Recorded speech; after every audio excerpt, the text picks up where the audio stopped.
meant to oppress a whole bunch of people by their inability to understand it. Like, that's not like mostly poor people, by the way. I believe in classism much more than I think classism is one of the most like I believe in classism. It's one of the worst sort of bigotries, if you want to call it that exists, and the one that the most common. I think classism is more common than any other form of discrimination, personally. But that's my favorite bigotry that to do, because like I'm super bigoted. Am I crazy? The soft bigotry of low expectations on black people. Like, because I like don't think that they can even walk, much less get in a car and like drive somewhere. I'm so confused. Like, I'm super horrible that way.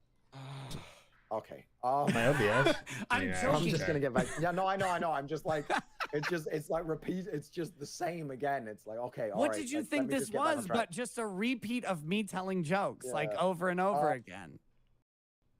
So, I do think that society can influence the way that people behave, but I think that you have the cause and effect backwards. Okay. So, CPU is fucking. I have the cause and effect backwards. Okay, this is interesting. I'm gonna get there. So no, I'm with it. You say that you think that there's a massive increase in the number of transgender kids, and therefore that somehow society is influencing kids to be transgender. This was an argument. I didn't say earlier, that. Okay, it's an argument. Well, it is a common argument. I'll concede it's a very common argument. Right. I didn't common say argument, that, and you sort of alluded to it earlier, but you didn't say it. Okay. Yeah. But I've alluded to black people being unable to walk, so I'm not sure if my illusions can be trusted here. If we look through societies throughout, dude, what the right before you get to sort of modern Christendom and the sort of theocratic, the theocratic empire, British Empire, and then all of that. This. Right. You look at that and you see examples of trans people being accepted in society and existing at a much higher rate than they have in the last couple of hundred years in modern Christendom. Okay. Yeah, it's very weird.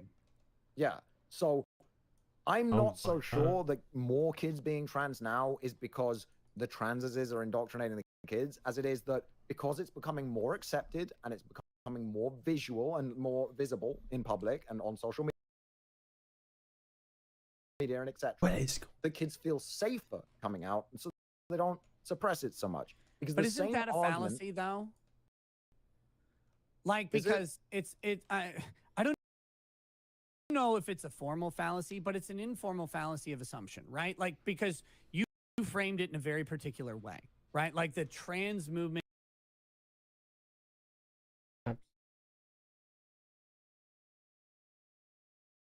is socially indoctrinating kids is position A.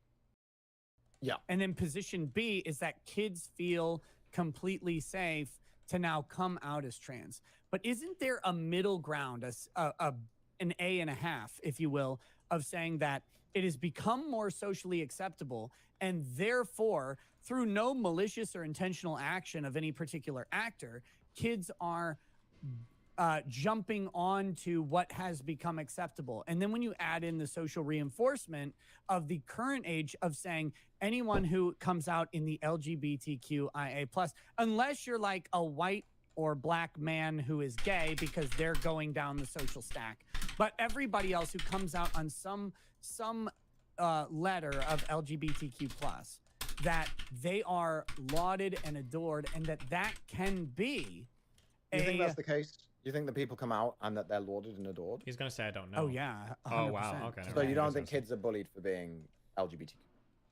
I think that the amount of support for coming out today outweighs the amount of bullying that is endured. Oof. I don't know about that one. That's. How about the fact that I hate to say it, but that feels like a very online take. Much more likely to experience sexual violence than other groups. You think that that's well, wait, are they engaging with women or men? Oh, like who's the perpetrator of trans men? No, but I'm saying who's the perpetrator of the sexual violence? Is it women or men? Generally men. Generally men. I mean, men are much more men are much more sexually violent either way, but even then, I'll be right back. Trans